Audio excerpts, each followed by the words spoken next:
And now for something completely different. The Bitchspot Report. Welcome to the Bitchspot Report, the conservative atheist podcast that's not afraid to tell the truth, the whole truth, and nothing but the truth. Every week, your hosts, Cephus and Mike, will take on the latest religious and political news and examine the world around us from a distinctly conservative and skeptical perspective. Join us now for this episode of the Bitchspot Report. Yep, it's us again, that crazy internet podcast that talks about atheism and laughs at the face of religion. I'm your host, Cephus, but this week Mike is off. He had some personal things to take care of. So instead, we're joined by friend of the show, Hausdorff. So you know it's going to be a good time. So how have you been since we talked last? Tired. Very, very tired. But other than that, pretty good. Well, you know, it happens. And for people who don't know, since you were back on, where you and your wife had a son. Uh-huh. And we're going to be talking about that in our main event segment. So we'll get to that part of it. Otherwise, how's everything going? I see you're finally getting back to doing some blogging and podcasting. Yeah, it's good. It's hard to find time. I've cut my output back a lot.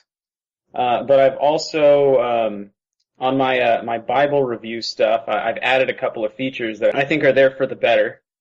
I actually have something that I haven't posted yet because I have to go back through Genesis, but I'm looking through all the stories and putting a list of what each character does in extremely short form, and just kind of so you can see, you know, this is what Adam did in Genesis 2, Genesis 3. This is what Joseph did in these chapters of Genesis, and it's kind of interesting to see everything all lined up together all at once. Yeah, that sounds interesting. I'm going to read that once you get that up. I've colored, I colored the things, of course it's from my perspective, but I've colored the things that I think are bad in red and the things that are good in green. So there's a lot of red. There is so much red. You should see. So I'm up through about, I think, Genesis 25-ish. And the entry for God is like, there's almost no green. It's kind of ridiculous. Yeah, well, I mean, the Bible is ridiculous. If you read it with a critical eye, it's all pretty terrible. Right. You know, I really don't understand how theists can look at this and go, yeah, this is a wonderful book and tells a wonderful story. No, I mean, this is, you know, if the people who did Harry Potter, why am I losing? I'm like completely blanking on her name right now. But J.K. Rowling. Yes, thank you. You know, if she ever wrote a book like The Adventures of Voldemort, it would kind of read like the Bible, I think. Yeah, I think it would. Well, there's one of the podcasts I listened to, I forget which one. It might have been Ask an Atheist or Reasonable Doubts or something, but they did a feature, Yahweh or Dr. Doom, and they took things that they did and they cut out, you know, the proper nouns and stuff, and they played a game where the people had to guess, and like, it was indistinguishable. It was awesome. No, that's probably true. That's probably true. You know, if your God is that much of a dick, you got problems. Yeah. But the other thing I've been doing, because, I mean, quite frankly, I really do want to have a balanced view of this, and I'm trying not to be so negative. And so I've been trying to read the stories with, like, is there absolutely any small thing I can get out of this that isn't so bad? You know, is there a little lesson that's hidden in here somewhere? And I just started that last week. We'll see how it goes. It's hard. Oh, I can imagine, because most of the Bible stories, if you don't take those as gospel truth, you know, if you're not looking at it like everything God does is perfect and wonderful and we can't ever criticize God for what he does, most of those stories are just utterly horrific. Right. But then what I want to do is say, suppose I did take that perspective, that it is good. What is really the lesson? And, you know, thinking back on a couple of the more horrific stories, you know, a lot of times I think the lesson is obedience. And it's like, okay, that's the lesson you're supposed to get to it, and that's bad. Faith. You're supposed to have faith. You know, I'm wondering how many times, like, the lesson is something I would find negative, and sometimes the lesson is going to be something that I would find positive, but, well, I'll be interested to see how it comes out in the wash overall. Yeah, that's going to be interesting to see, because from an atheist perspective, it's usually pretty hard to come up with a positive lesson out of the Bible. Most of the things that are in there are just horrible. Yeah, I've been surprised at how hard it is. It shouldn't be that hard. Like, it should be like, well, I disagree with some of the stuff behind it, but at least there's some lesson in it. That's kind of what I thought it would be when I started this project, almost 2 years ago. But more often than not, it's just bad. Yeah, well, I keep thinking that I know people have done this before, sit down and do the same thing you're doing with like the Quran or the Vedas or something else. Mm-hmm. And as far as I've ever read, all of them suffer from the exact same problem. They're all bad. Yeah, and I mean, really long term, I'd love to, go through, the Quran or the Book of Mormon or whatever and do the same thing. And I'd probably do the Quran next. I'd be interested in like comparing the two stories. Like, oh, here's a story from the Quran that corresponds to Genesis, whatever, and like look at the similarities and differences and stuff. But that's years away, certainly at the rate I'm going right now. Yeah, well, I mean, things do get better, so, you'll be able to increase your output relatively soon. Yeah, I figured that. But for now, I'm glad to be able to keep it alive. Yeah, there's too many people out there who've taken hiatuses from their blogs and have been gone for 6 months and a year and no sign they'll ever come back. Once you stop doing it every day, and I mean, I'm crazy, because That is true. Well, you've got 2 blogs now that you're doing every day. Right. Well, no, I'm doing Bitchspot. I've got down to every other day, or I'm doing 4 times a week. I could do more because I've written so ridiculously far ahead. As of last night, I have just the religious horror show segment. I have written up until the 3rd week of November. Wow. I'm done. I don't have to do anything until the 3rd week of November on that. And I have like 7 more stories that are just, they're drafts and ready to go. I could be through the end of the year. And just regular stories, I'm up through the 27th of next month. Wow. So yeah. I can take a month off. And my other one, I write every single day, and I think I'm up to like the 15th of next month. So nice. I'm writing just an absurd amount, but there's always things to write. Sometimes it just comes out. Yeah. But yeah, one thing that was nice, because I was away for a little while, and like I missed it, and I was like, well, that's good. Well, no, every single day I start at least 5 to 6 stories every day. There's that much stupidity out there where I'll just sit down and I'll like create a title and I'll say, here's a link or write about this. And then I'll just leave it there. And I've usually got 50 or 60 drafts just sitting there. And then when I get tired of just sitting around, I will sit down and I'll spit out like 10 in like 2 or 3 hours. And I'm done for a month. So nice. Yeah. So there's never an ending to the religious and political stupidity out there, unfortunately. Oh yeah. All right. Well, before we really get going on the show, I had a real quick thing that kind of pissed me off, and it's something that we don't address a lot. So I wanted to go through this really quick. So anyway, here's something that pisses me off.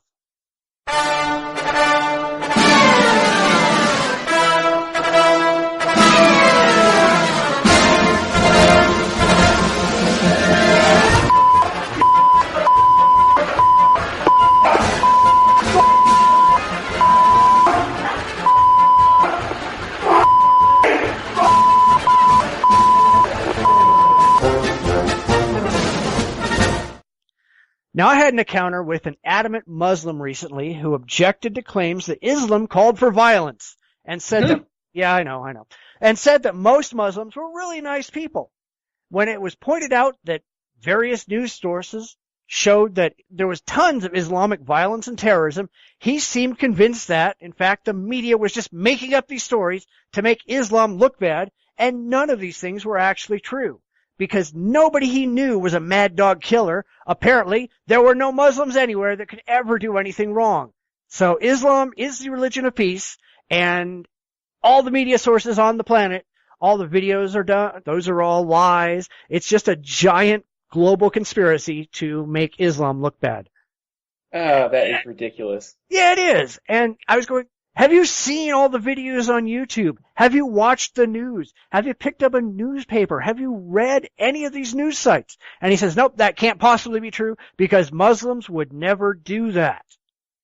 See, the thing is, when you started, I was getting ready to, be a devil's advocate for him and say, well, I mean, look at the news around our country and there's a lot of violence, but in reality, the percentage is actually a lot lower than it might seem. But he was saying that, those were lies and that there is no Muslim violence.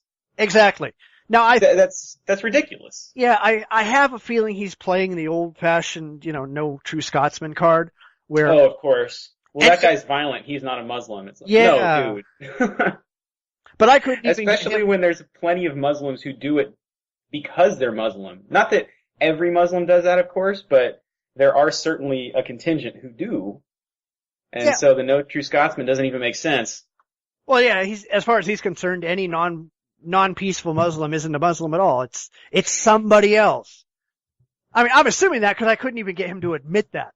As soon as it comes to violence, he immediately says, nope, no Muslim out there is violent. Yeah, that's just ridiculous. I mean, how do you even talk to a person like that? There's so many theists lately, and I've been writing a ton of posts about this kind of crap, but there's so many theists out there who are just so far out there in la la land. One guy last night that I was talking to, and he is absolutely convinced that every single atheist knows that a God exists, and even when we tell him no, he says, yeah, but you're just lying. Yeah, I mean, the sad thing about that is, that's not even, worthy of bringing, that's so common. I hear that all the time. Oh, well, you know God's real. It's like, no, I don't.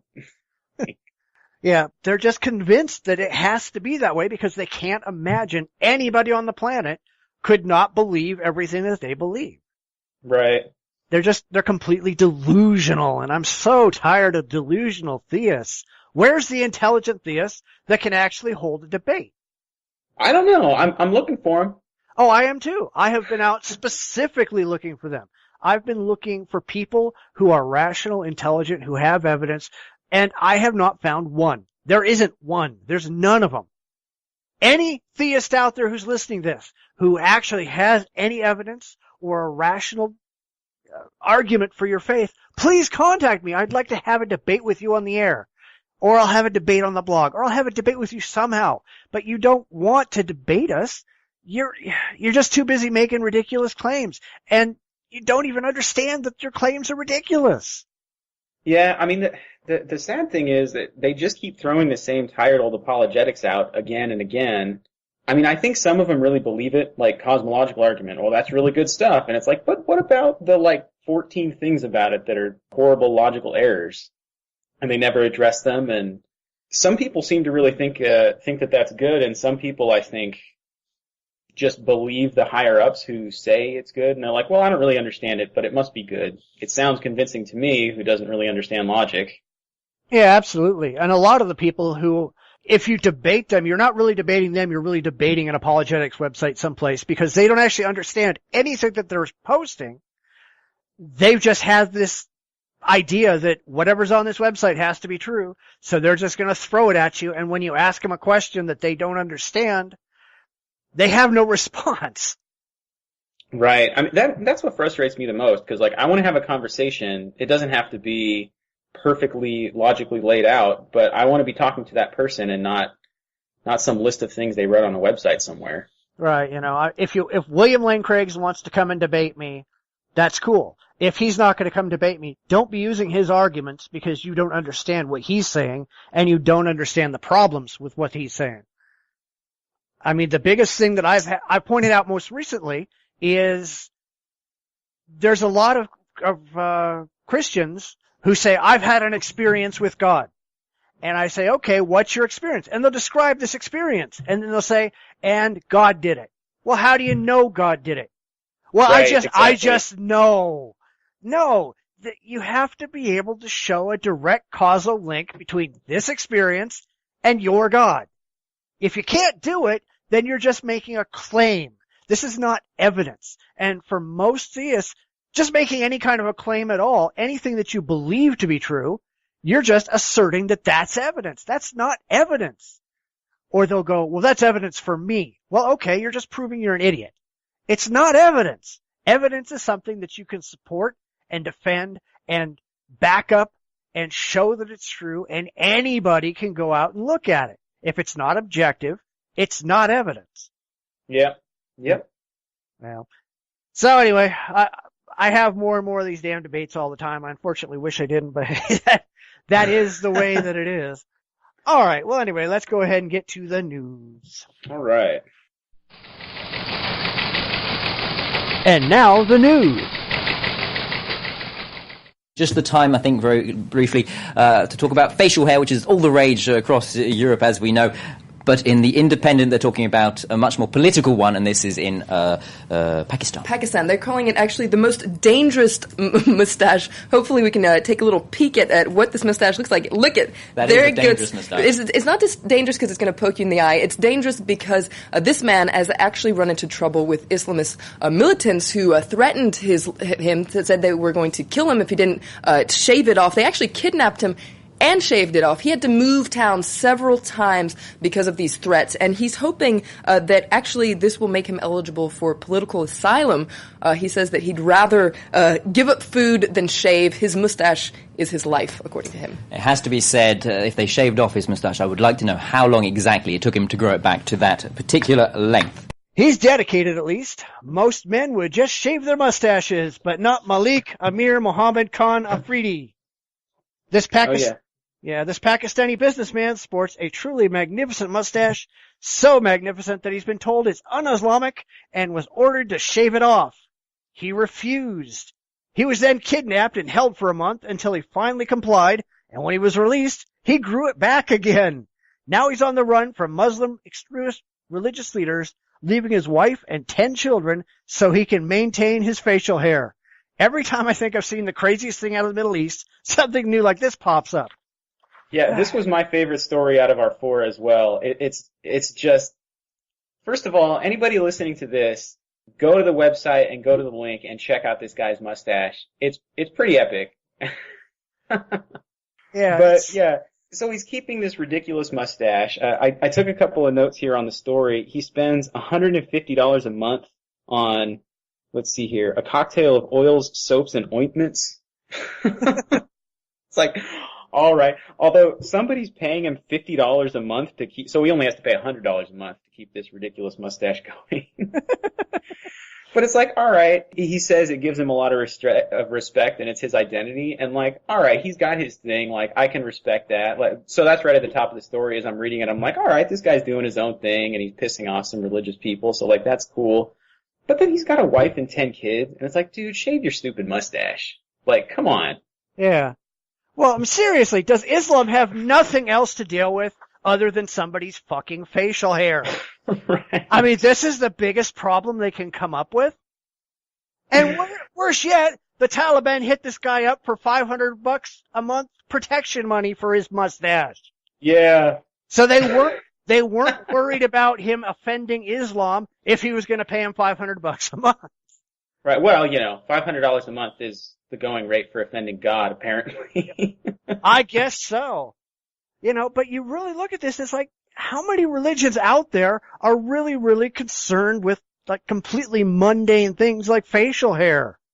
Yeah, it's like, don't you guys have real problems? Like, that part of the world has a ton of real problems. What are you guys doing with yourselves? Trying to shave people. But the other thing I loved about this, the part that says why they have an issue with it, and it says they're supposed to cut their mustaches short and leave the beard. So he shaved his beard and has a ridiculously long mustache, and that's why they're offended, because it's the opposite. Yeah, but you get the same kind of thing for all kinds of religions, I mean. Oh, of course. The classic head shaving for priests, dreadlocks for the Rastafarians, the side curls for Hasidic Jews. Why the fuck do they think that God cares what's on their head? I mean, is this supposed to be about faith, or is this supposed to be about personal grooming? Right. Seriously, and the more fundamentalist these religions get, the worse they are. It's like, do you shave your legs? Who cares? Yeah, I mean, apparently God is a detail-oriented guy. Yeah, but he doesn't care if these guys are out raping women. He doesn't care if these guys are out, shooting people. But he does care if you shave right. Well, so it must be that God is working alphabetically, right? He starts with beard. Well, he's up to mustache, apparently. Right, but he'll get to rape later. Yeah. That's yeah. fine. He's almost up to murder. He'll get to that one of these days. He's closer than he was when he was doing beards. Right. That's good stuff. Well, it's utterly absurd, and this is the kind of story that we see out of the Middle East all the time. And you notice all of this stuff comes out of the Middle East. Yeah. All of it. Well, alright, I guess the Rastafarians aren't in the Middle East, but, you don't really see many American churches, no matter how fundamentalist, sitting around saying you can't shave your beard or, you have to shave cut a bowl on the top of your head or any of that nonsense. Or whatever the Irish used to do where they used to cut off the front half of all of their priests' heads or whatever. Not their head. Not like they're using it, but, their hair. I think I read a story like a year ago about an Amish thing where a guy shaved another guy's beard. I guess that was a retaliation thing, though. That's a little different. Yeah, well, it was a fundamentalist Amish guy who was running around shaving people's beards because he claimed they were not Amish enough. Right. I mean, seriously, how can you not be Amish enough? Yeah. And they wonder why we laugh at them. It's like, guys, you're acting like idiots. We can't make this crap up. What's wrong with you? Yeah, who knows? Living thousands of years ago. Well, it's not even thousands of years ago. These people are... Was there ever a time when this kind of stuff was acceptable? Where a rational person would say, okay, you're shaving off your hair in a certain way because you believe some imaginary sky monster in the sky is watching you. Right. It's like, Bigfoot wants me to shave this way. What? Seriously, you can't be this dumb. You just can't. But they are. And they wonder why we laugh at them. Yep. Alright, well, let's go ahead and jump to the next story. Chad has problems. And that's the country of Chad, not some guy named Chad. Although he might have problems too, I don't know. There's only one psychiatrist working within its borders, and he's overworked. But that's not his biggest problem. He's had a hell of a time convincing most of his customers that their problems are mental, not spiritual. Some potential patients are convinced that he's a witch doctor, and psychiatry is an evil religion. Others cannot be convinced that their issues stem from their own minds and not from evil curses and witchcraft. What do you do when you got a nation full of ignorant people and only one brave man trying to combat their ignorance? You cry a lot, really. Yeah. I feel sorry for this guy. This dude he's got to be putting his life at risk just doing what he's doing there. So that's like pretty good on him. I mean, it's hard to imagine going into this place and doing that. Yeah, well, it's sad because it says anybody who wants to do this has to go to France to study because there's no place closer to Africa that actually teaches psychiatry than France. Wow. Yeah, that's sad. That's really, really sad. And the story says that Chad is really, really messed up. They've got a long, long history of civil wars and dictators and all kinds of stuff. And there's a lot of people with some serious mental problems, and they all believe people are casting spells on each other and gods are cursing them and all this other nonsense. How in the world do you combat that kind of stupidity? Yeah, and they think if they have, a psychological problem, they think it's a demon. And yeah, I mean, how would you convince this person that they're okay? You just have an issue because you were involved in a war and you saw a bunch of atrocities, and that's your problem. You don't have a demon. And it's just hard to imagine getting that through to somebody. Yeah, well, like in Chad from 82 to 90, they had a dictator that he killed like 40,000 people outright and then took many thousands more, and they were imprisoned and tortured without charges. They're all using child soldiers, and they wonder why these people are all screwed up. You know, the adults that we have today are the kids that they stuck an AK-47 in the hands of and had them go out and shoot people. Right.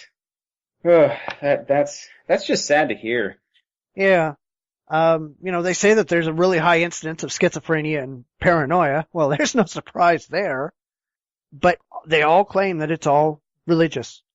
You know. Now, I found that interesting that it would be schizophrenia, because I thought that was, I mean, can you get schizophrenia from trauma? Like, I didn't realize that. I mean, like, or I guess maybe you can get, I don't know. I found that surprising. I mean, I could imagine, you know, a suite of other psychological disorders, but schizophrenia kind of caught me off guard. Well, I mean, you may be predisposed to it, and then it takes some kind of a traumatic experience to bring it out. Oh, that makes sense. Yeah. Yeah. Yeah, but I mean, the majority of Chad is Muslim, you know, but as we've talked about on this show before, a lot of places in Africa have combined, you know, primitive tribal witchcraft and sorcery and all that stuff with other major world religions. You know, only like 10% of the country is like animist and practicing witchcraft, but everybody thinks that they're getting these spells cast on them, and everybody is fighting against anybody who dares come by and say, guys, that's not how it works. Right. Let's see, what else did I... Oh, and the other thing that jumped out at me in this story is it says that public opinion here says that, you know, if you go to the psychiatrist, then there's something wrong with you, and like you'll be looked down upon. And that just made me think that I've seen that in this country, which is obviously a lot farther advanced than Chad. But like, I remember when I was growing up, one of my cousins was going to a therapist for something, and, you know, kind of everyone in the family kind of looked down on it. And it's like, well, if we have those issues here, like what kind of a chance do they have in this like really backwards country? Yeah, I think things have changed in this country. I mean, let's face it, now everybody's got their own therapist. So I don't think it's really seen as a particularly bad thing anymore. You know, but here people are worried, okay, you know, your friends and your neighbors might think you're crazy. They're worried that their gods are going to smite them dead because they're going to a psychiatrist. That's right. A little bit of a different thing. Right. But even here, there can be that kind of a stigma. So it's just hard. Or, you know, just imagine what it's like over there. Yeah. Well, I'm just worried about this poor guy. What if somebody decides he really is an evil wizard casting spells on people and decides to take him out? I mean, I hate to say it, but you got to imagine that's probably going to happen at some point. Yeah, and there's not really an impetus for anybody else to get into the trade, you know. He says most people can't even pay him. Oh, yeah, that's right. Yeah. You know, I mean, I would assume that like the Red Cross or the UN or, you know, some other group that goes around and helps in these poor countries, why haven't they taken in psychiatrists and other people to help trauma patients, etc.? Well, it said something that just, they have so many other problems that psychiatry is just so low on the list. And I imagine that's it. You know, you've got people that are actually dying of, you know, physical disease, like actual diseases. I could imagine them giving psychiatry a pretty low priority. Yeah, that's true. I think that's why that happens. It's a shame they can't do both. I mean, you could imagine they could just bring in a handful of psychiatrists along with the rest of it, and then they would have sort of like at least some level of legitimacy. They wouldn't have to bring in like an army of psychiatrists, but just a handful. You'd think it would help a lot. Well, that actually just makes me think there's all kinds of international groups out there like Doctors Without Borders, things like that. Why doesn't somebody put together like a Psychiatrists Without Borders? Yeah, that's a good question. You know, where they actually go in, they take a whole bunch of psychiatrists and say, we're here to help you with your mental issues. We've already got lots of groups out there that are helping with your physical issues. We're going to help you with your mental issues. Why hasn't anybody thought of that? That's a really good question. I don't know. We should look into that because there may actually be a group out there that does that. Maybe we should point them at Chad. Because this guy has like, don't remember how many people there's like 12 million people in Chad. He's got a long list. Right. He's got a lot to do, so I think he needs a little bit of help. Oh, yep. All right. Probably good on that one. Yep. Let's go ahead and move on. In Fox Across Texas tonight, the next battle in the Texas textbook wars will be fought tomorrow in Austin. Ned Hibbert is live tonight in our newsroom to show us where the battle lines are drawn. Ned. Melinda, one basic question is just how much Bible belongs in the biology books that are up for adoption by the State Board of Education? Page 500 something is the dinos. Dinosaurs living alongside humans? Science says no, but this biology textbook says maybe. But it says something that all these bills keep getting introduced. Zach Coplin is on a campaign to keep creationism out of public schools, just as the Supreme Court ruled 26 years ago. It's against the separation of church and state. It's unconstitutional. Texas is ground zero by virtue of the sheer size of its textbook market. When textbook publishers write a textbook for Texas, they sell it all over the country. So if Texas compromises its science textbooks, that will compromise science textbooks everywhere else. And what bothers Coplin are comments like this in the official textbook adoption process.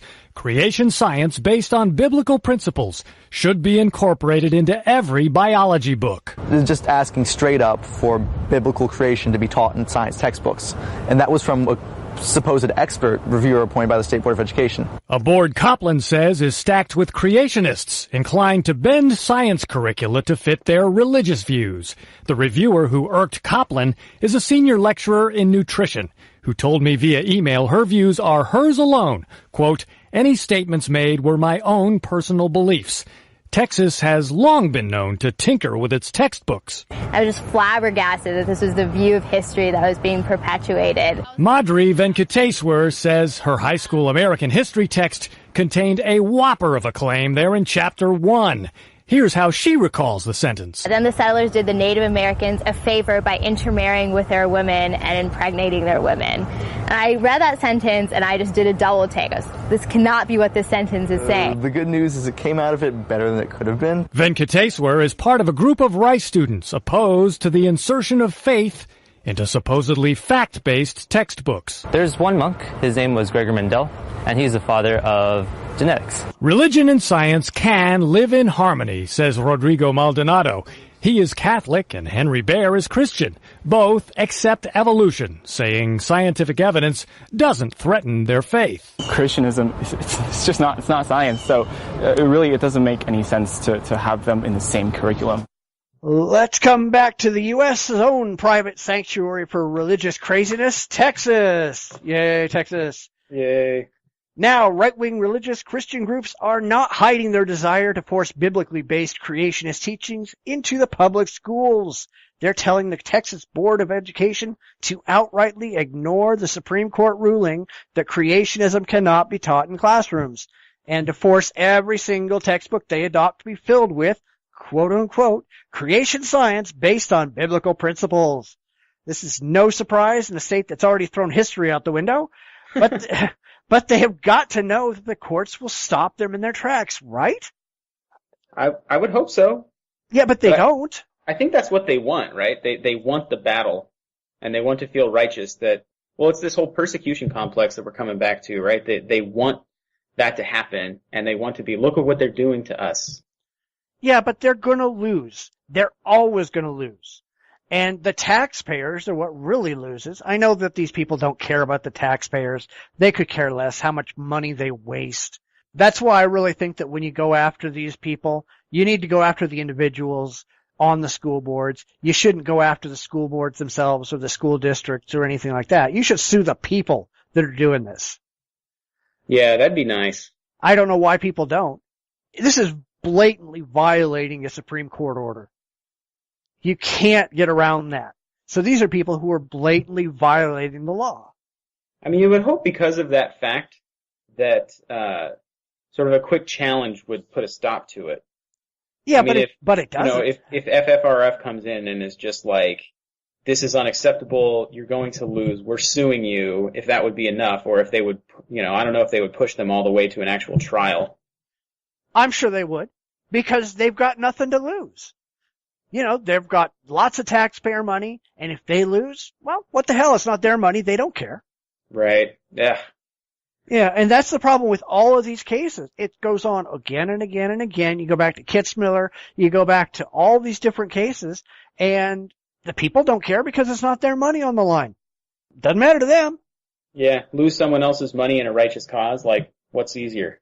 Yeah, absolutely.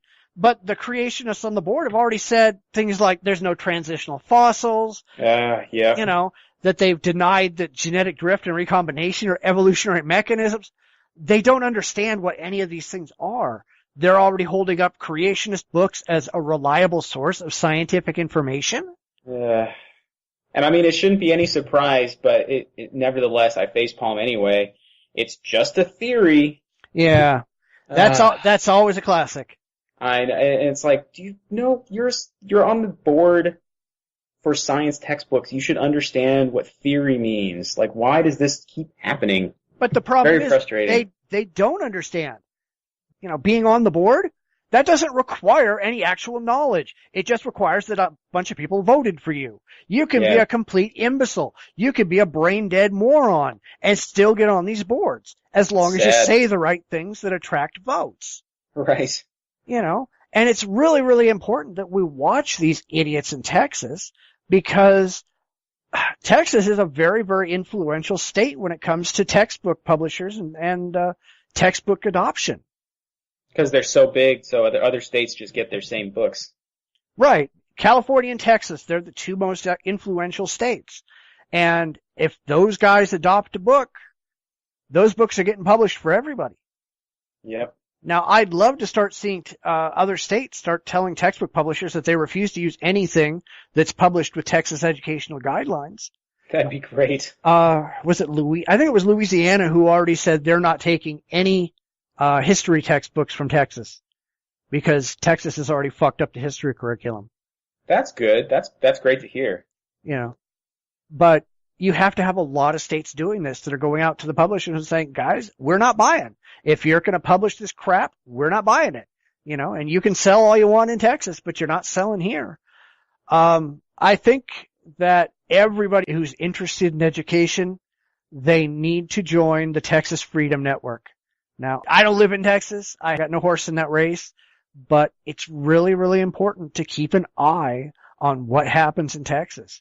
And the Texas Freedom Network fights for, you know, they let everybody know what's going on in the legislature, and, you know, they fight all this crap in the courts.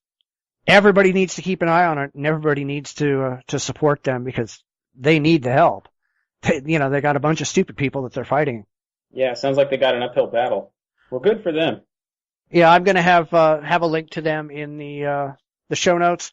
You know, you can just sign up and get their newsletter. I get it maybe once or twice a month. And it just keeps you up to date on all the, you know, religious craziness that's going on inside Texas. So that you're at least informed and, you know what you need to keep an eye out for in your own state. I don't know. You know, that's what happens when you have Rick Perry as governor and all the rest of the religious Looney Tunes who are just hanging out there. I just I don't even know what to say about these people.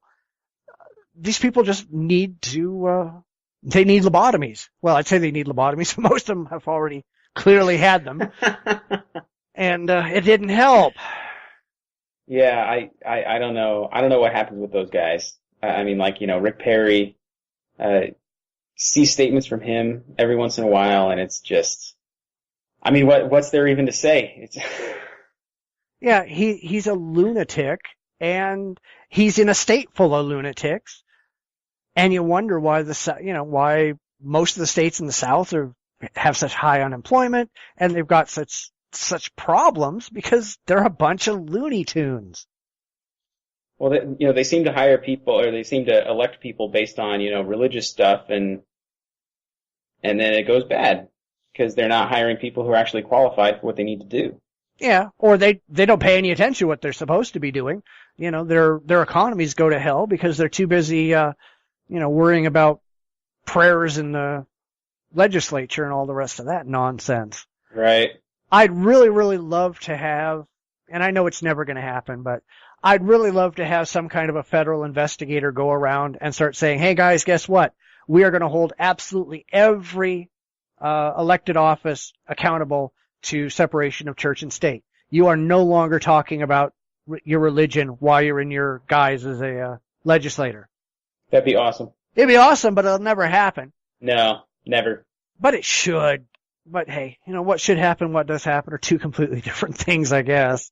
Well, as long as we're talking about should, it shouldn't even be necessary. Yeah, that's the sad part, is that these people should know better. Right.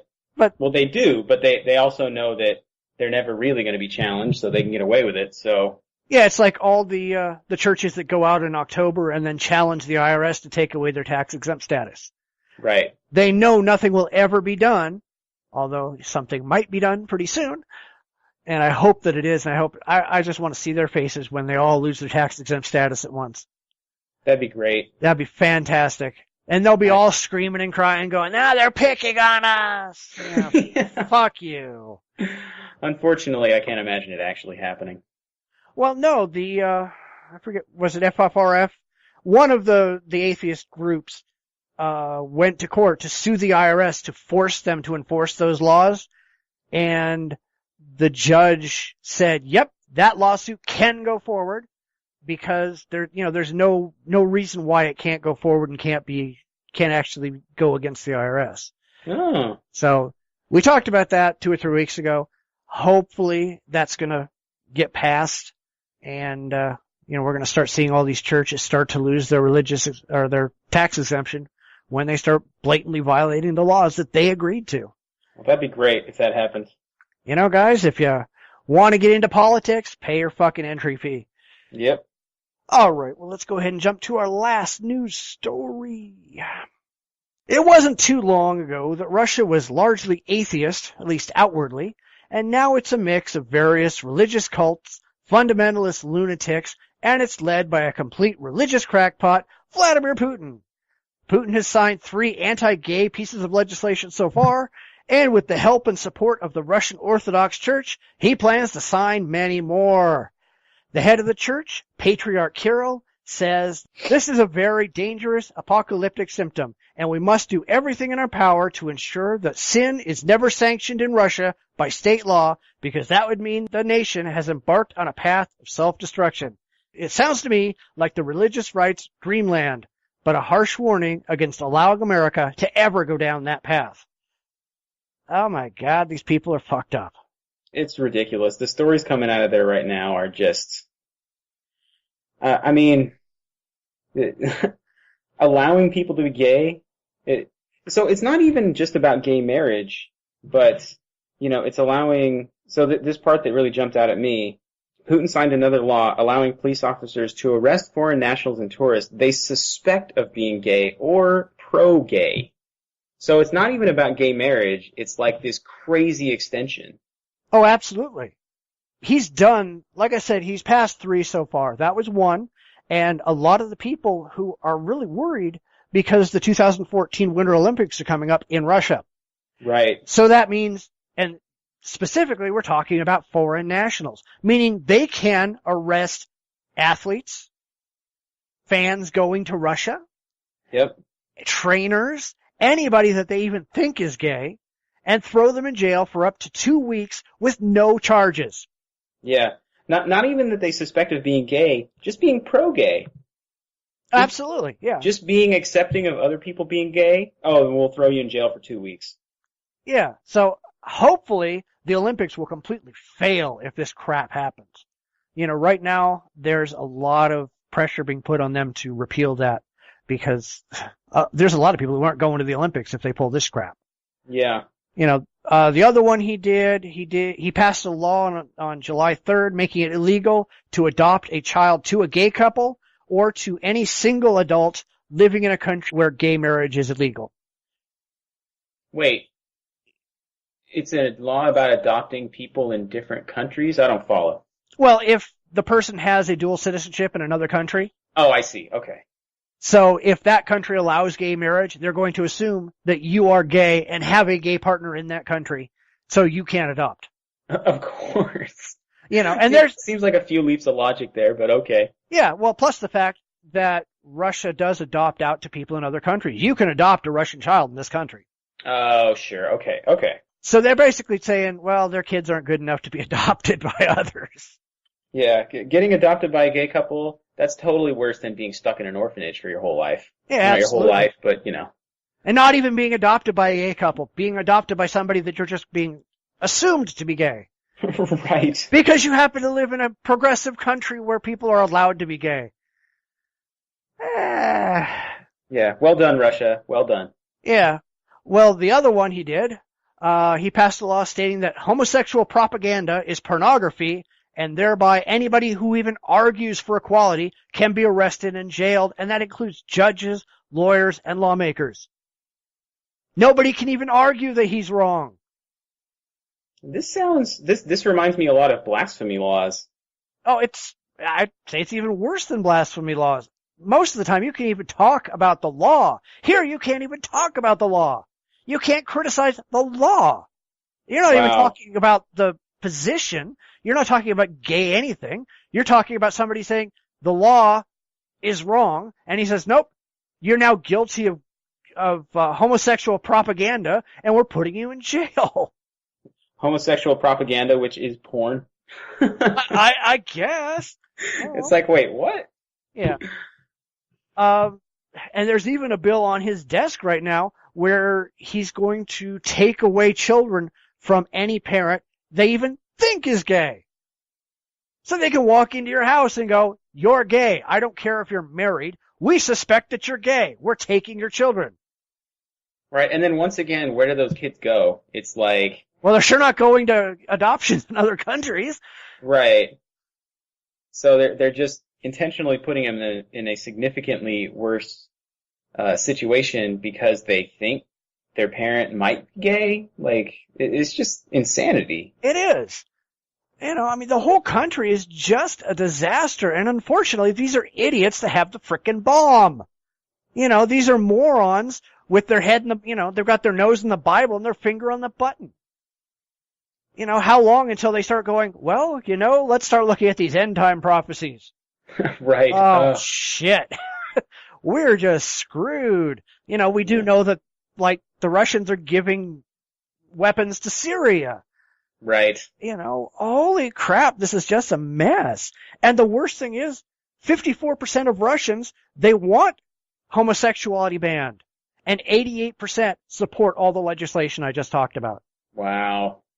See, the crazy thing is, the way a lot of it's written, like, you can be straight and they can still use the law to, like, throw you in jail. So you would think even if you're anti-gay, you would be against this legislation because it's so ridiculous. But I'm sure they just don't, they don't consider the fact that it could be abused in that way against them. Like, they don't even consider that as a possibility. But why would you want this kind of legislation even to exist that's that poorly written? Well, because they're all hyper-religious and they want, you know, their way or the highway. Plus the fact, well, first off, they don't even think that way. Right. I mean, that's the problem. They don't consider, you know, they don't consider those kind of possibilities. They're anti-gay, so they want anything that is anti-gay to be passed into law, and they don't consider unintended consequences at all, apparently. Yeah, but you would think, I mean, this is Russia after all, and it wasn't that long ago that the KGB was doing shit like this, where they were just dragging people away. Sure. These people have really, really short memories. Sadly, that seems to be to be the norm. How long is it until people start, you know, we have the police coming around going, we think you're gay. We're taking you away to the gulags. Yeah, that's no good. Yeah.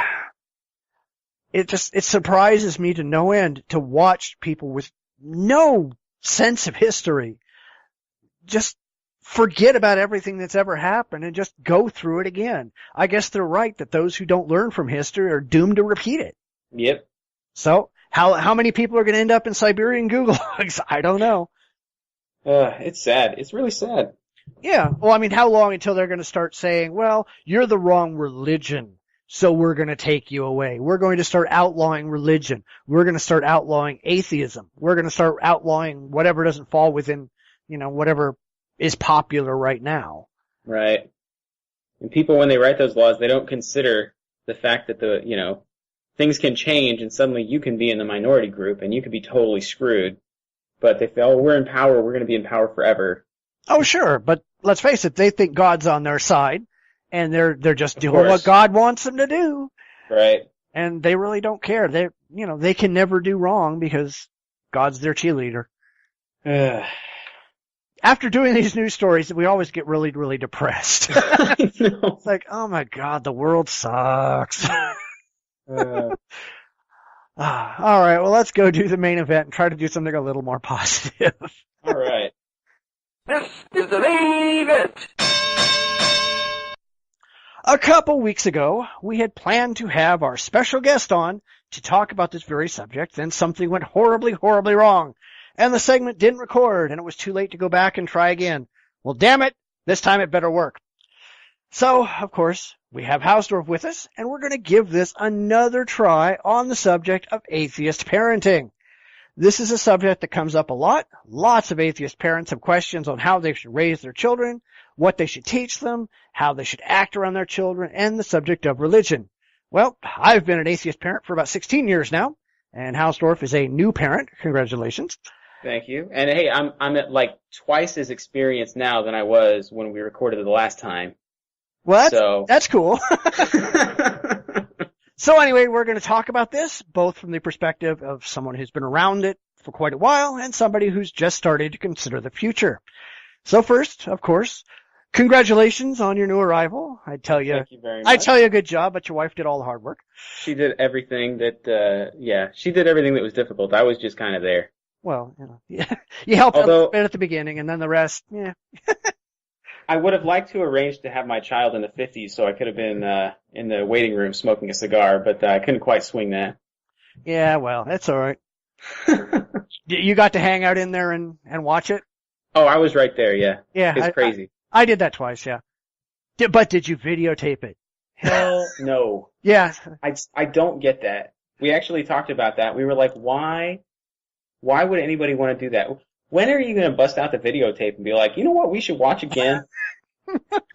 I wouldn't want to show it to anybody. It's like, I assume, do people show it to other people? I assumed it was for themselves. I don't know. But yeah, we were very confused by that, like, whole idea. Cause I think somebody had asked us, like, are you going to videotape it? And it's like, why?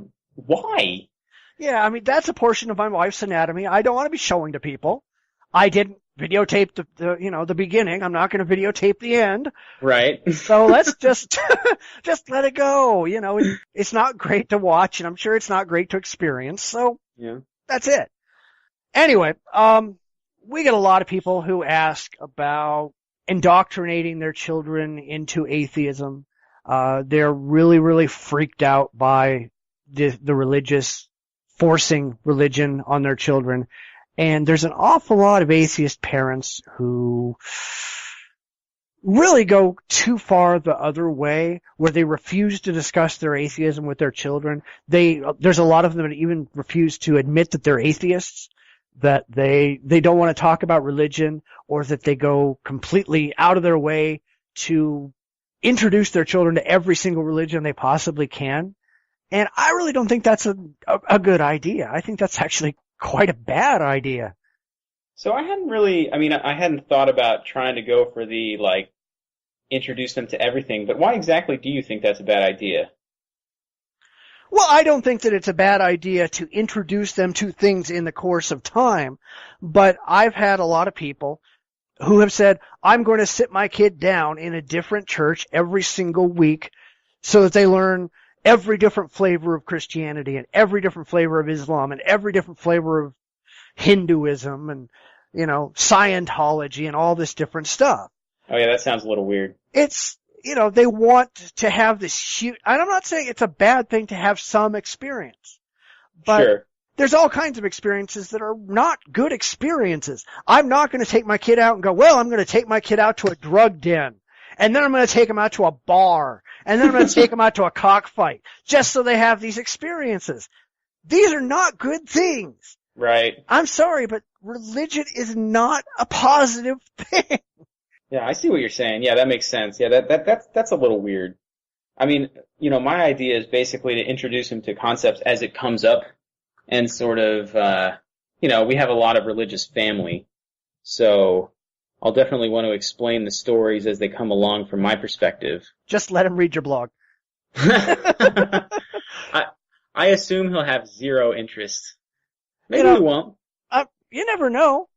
But, as far as I'm concerned, as long as you teach your child how to think, not what to think, but how to think, introduce them to concepts like logic and reason and being rational and critical thinking and evidence and the scientific method and, all of that, you don't even have to talk to them about religion because society is going to guarantee that they come into contact with religion.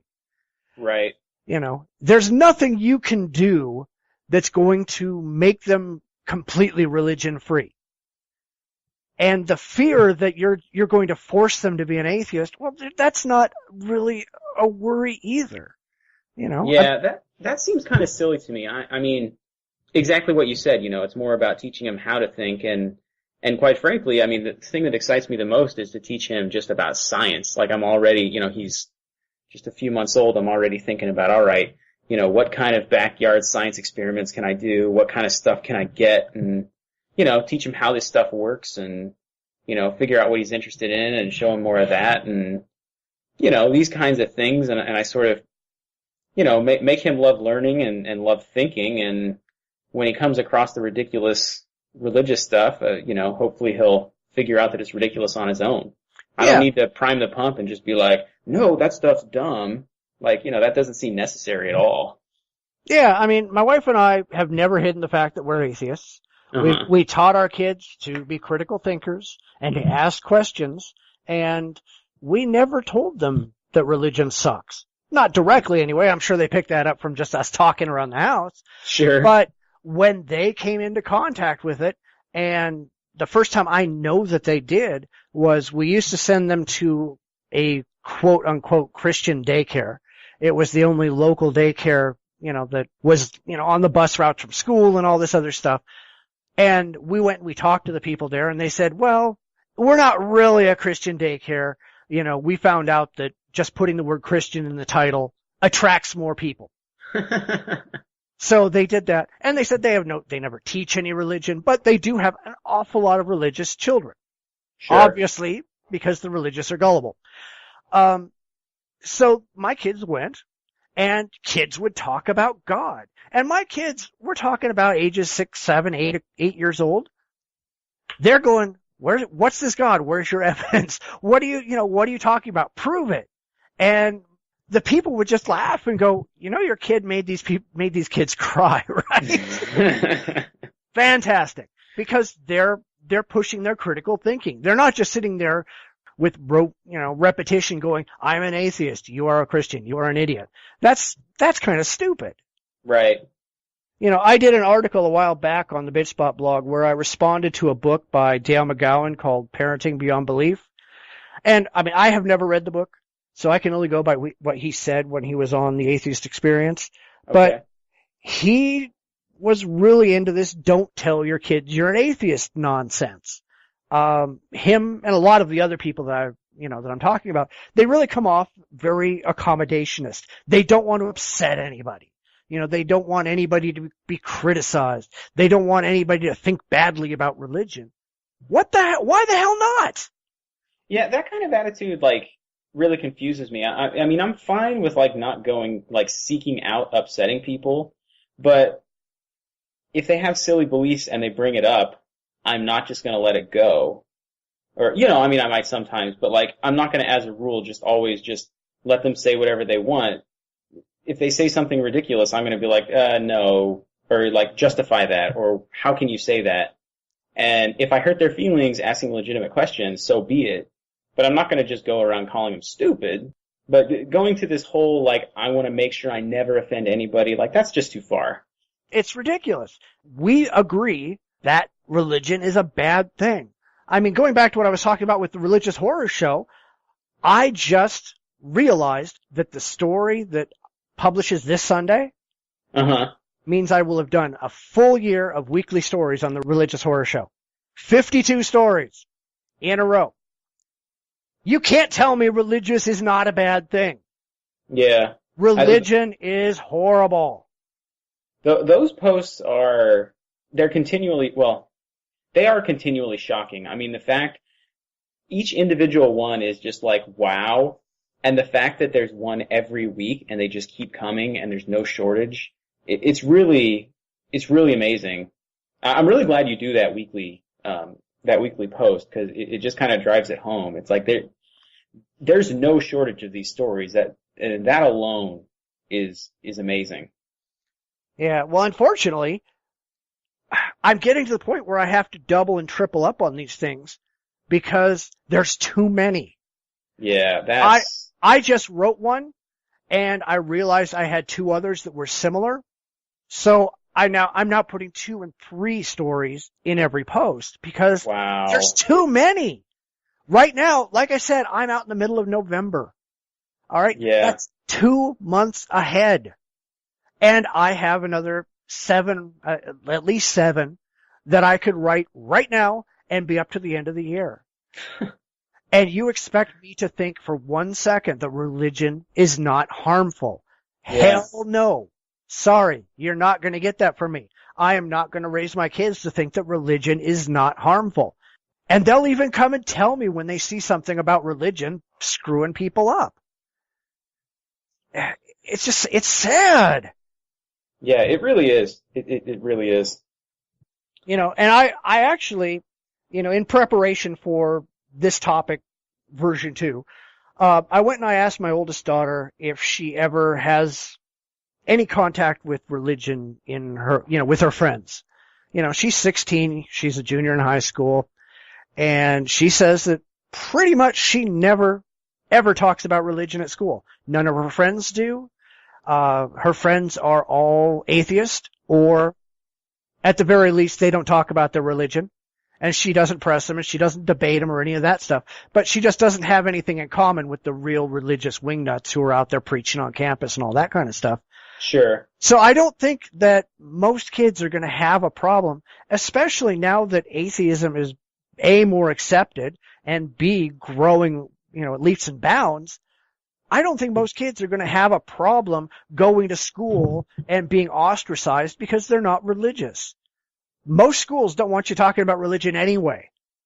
Well, that might have something to do with where you live. Because you live in like the San Francisco area, right? No, east of LA.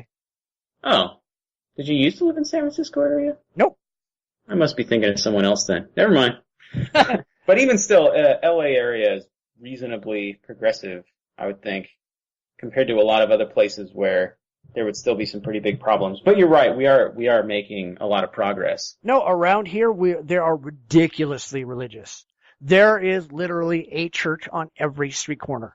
Really? Down the street from me, there is a Muslim mosque and a fundamentalist Christian church next door to each other. A block down, they're building a Korean Presbyterian church. I'm surrounded. You can't get away from religion around here. But the schools are very much separation of church and state. They don't, unfortunately, they did have to send home a permission slip to be allowed to teach the kids evolution, which pissed me off to no end. And I called them on it. I sent back a note and said, it is fucking stupid for you to have to send this home. And they agree with me. They think it's stupid, but they have to so that they don't get sued. Sure. I don't have a problem with religion around here. And I think, except for places like Texas, we all know about Texas. Right. Most places don't have that problem. I don't think that except for in crazy religious areas that religion is that big of a deal in public schools. Well, that's good. I mean, hopefully that's true and becoming more and more true as time goes on. And I think it is. I mean, I think we're making some serious progress. Well, I mean, I certainly hope so. I just hate, the more I think about, books like Parenting Beyond Belief, and I don't want to, dig on this guy because like I said, I haven't read the book, could have a lot of really great parenting advice in it, but from what I've heard from him about it, the whole accommodationist thing, that pisses me off. I'm sorry, it just does. Everything that you do around your kids is indoctrinating your kids. All right? Mm-hmm. When you teach them a language, you are indoctrinating them into that language. What are you going to do? Not speak in hopes that they pick up the language that they like? Well, you want to take them around to people speaking every different language in the world and let them pick up whichever one they prefer. Yeah, or you You can't teach them math because maybe they might want an alternative version of math. This whole thing is just stupid. Everything a parent does is indoctrinating their child. That's how they learn. That's why children are such little sponges when they're young, because they're out there learning every damn thing that their parents can teach them. That's how they survive. That's how they learn to live. You don't just go, if your kid is about to grab something hot off the stove, you don't just go, well, I'm just not going to tell them because, hey, they might learn they like pain. It's like, how stupid are you? But yeah, when it comes to not teaching them like anything about religion at all, I mean, that just seems irresponsible because it is a big deal and it will come up, and, why leave them completely unprepared? It's one thing to make them dogmatically atheists. Right. To say, I'm an atheist and you're an idiot, nothing you say can ever be worthy of consideration or anything like that. But it's another to say, hey, we actually care about what's actually true in the world. We actually give a damn if these beliefs are factually so. You guys have to prove it before we're going to believe it. That's basic. That's child rearing 101. Right. And if you teach them that with everything, including religion, they're going to grow up to be responsible adults. Yep. And yeah, I mean, like you said, it's not like you have to beat them over the head with it, but if, I could imagine situations where they have some religious friend and talking to them about stuff and they come home saying, oh, he said this, Billy says that you can only be moral if you have God. And it's like, well, no, and talk about why that idea is bad and, whatever other things they come up with. I can just imagine some kids at school telling them that, everyone's evil and deserves to go to hell, because that's the kind of thing you hear from church all the time. And, we don't think that's true. Yeah, I mean, you really have to get them ahead of time with concepts like hell, because let's be honest, a young kid, 5, 6, 7 years old, who believes in Santa Claus or whatever, who takes these kind of stories seriously, if they hear that they're going to fry forever in hell, that's kind of a difficult concept for them to grasp. Yeah, and that kind of thing is really terrifying for a kid. I was scared of hell for a long time. Of course, I was raised being told it was true for a long time, so I was kind of fighting a losing battle there. But even a long time after I really probably wasn't a Christian, I still was scared of hell. It's really a fucked up thing to teach children. Yeah, I mean, and even teaching them about God and heaven, that's just as bad. Because you're teaching them that they don't have to be responsible for themselves, that there's some imaginary guy in the sky watching over them who's going to protect them. Right. That's not reality. You got I'm just going to run out in the street because God will save me. No, that's not how it works. Cars do not run on, God. Cars run you over. Right. So, I don't understand that entire mentality of don't tell them anything and hope that they come up with the right decision down the road. If you're an atheist, if you're a rational atheist, if you've come to your atheism for rational reasons, not just a default atheist where you just don't happen to believe in a God because you were never raised with that concept, you have to tell your children. Yeah. Because it's your job as a parent to educate them. And if you don't educate them with what you believe to be factually true, you're fucking up. You're not doing your job as a parent. Yep. And I say that with, based on no experience. But that's definitely very, very similar to what I have in my head, Yeah. Well, see, now you really have to start paying attention to a lot of things like, the Texas textbook stuff. Yeah. Because that's going to become important in the next couple of years. When your son goes to school, you better hope that he's not using textbooks from Texas. Yeah, we'll see. And you'd better hope that you don't have teachers in those classrooms who are saying, fuck the Supreme Court, I'm teaching creationism, or I'm teaching religion, or I'm going to sit around and talk about my walk with Jesus. That happens way too often. Yeah, that sounds awful. But yeah, you're right. I mean, it's something I'm definitely going to be keeping my eyes on. Yeah. I really wish that we could just do away with all that stuff. See, back when I was in college, long ago, I remember taking an intro biology class. And this is college level. And the teacher, before he would start talking about evolution, he spent an entire class talking about how he's not trying to insult the people who believe in creationism. Yeah, no, and he was doing it to avoid lawsuits.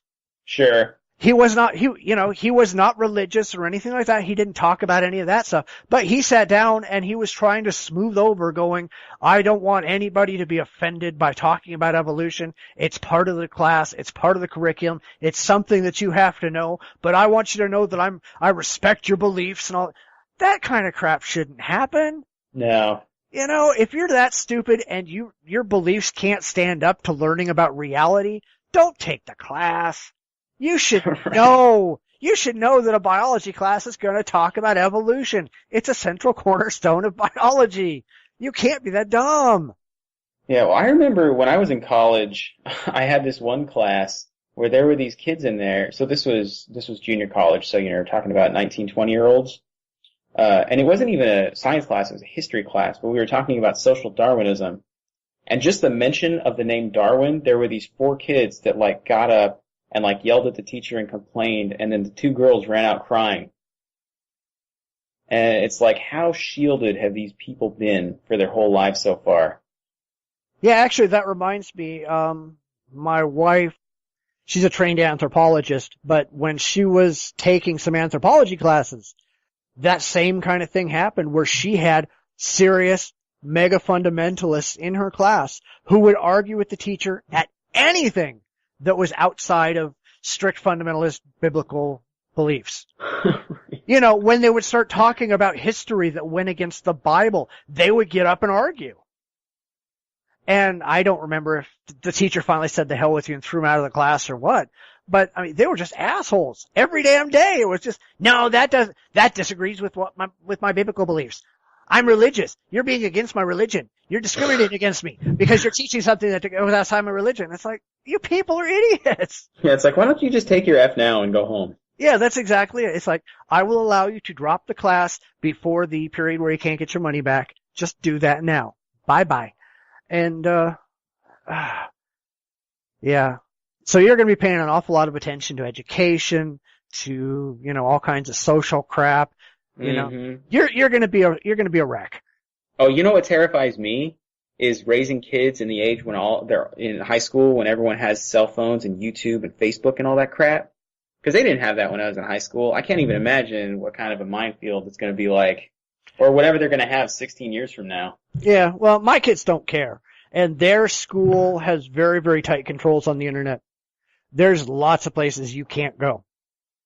And, well, that's good. And the way that it works is any computer, they've got to slide their ID card so that if they try to go anywhere, it's permanently linked to their ID. So that if they're trying to surf to porn sites or, bomb making sites or drug sites or anything like that, that all pops up on the radar and they get a stern talking to. But even just the social craziness that happens, from home, everyone has their own Facebook pages and all that junk, and I can just imagine it being a disaster. Yeah. See, my kids don't care about any of that. They have no Facebook pages. They have had their own computers since they were 4 years old. They have had their own relatively unrestricted internet since they were 7 or 8. I don't know what they do. They've made mistakes in the past, and I can catch them. I can right now, on my computer, I can watch everything my daughter is doing. I can watch every site she's ever been to. That's the nice thing about having the router sitting on my desk. I can tap into anything she's doing. But I don't, because I trust her. And she knows that trust comes with a price. And if she breaks that trust, if she violates that trust, those rights go away. And it takes her a long time to re-earn those rights. And so she's a straight A student. She's honor roll. She's top of her class. She does great. She's got tons of friends. She talks to people all over the planet. She plays games online. She does all kinds of stuff. And I don't have to worry about her because she's been raised to be responsible from day one. That's cool. You know, all of her teachers, every report card we get is a pleasure to have in class, the most helpful kid I got, yada, yada, yada, yada, yada. And, you know, that all comes from doing the right thing from day one and not hoping that they're just going to turn out okay and not paying attention. You know, it's one thing to be a helicopter parent. It's another thing to be completely hands off and pretend you're not supposed to be teaching them the right thing like these accommodationist idiots. Right. And it's like, no, those are just two different extremes. They're both bad. Yeah. You know, you got to be in the middle someplace. You got to make the right decisions, teach them the right things, and show them the right path. And things will work out if you do. Yeah, sounds great. All right. Well, you think we should wrap it up for the week? Yeah, that sounds like a good place to go out on. All right. Well, we'll be back again next week. Same bat time, same bat channel with some more atheist goodness. Don't forget to check us out on Facebook, Google+, Stitcher Radio, Twitter, and of course our website where you can find all the show notes for this and every episode. Until next time, take care. You've been listening to the Bitchspot Report Podcast with your hosts, Cephus and Mike. You can follow us on Twitter respectively at Bitchspot1 or at JDRipper1962. Please visit our website at report.jdragononline.com. We're on Facebook at facebook.com/The Bitchspot Report. We're also on Google+, iTunes, and YouTube. Those links are on our website. We'd love to hear from you. You can reach us via email at report@jdragononline.com. Comments, ideas, and suggestions are always welcome. We'll be back next week with another fun and fact-filled episode. Please tune in again.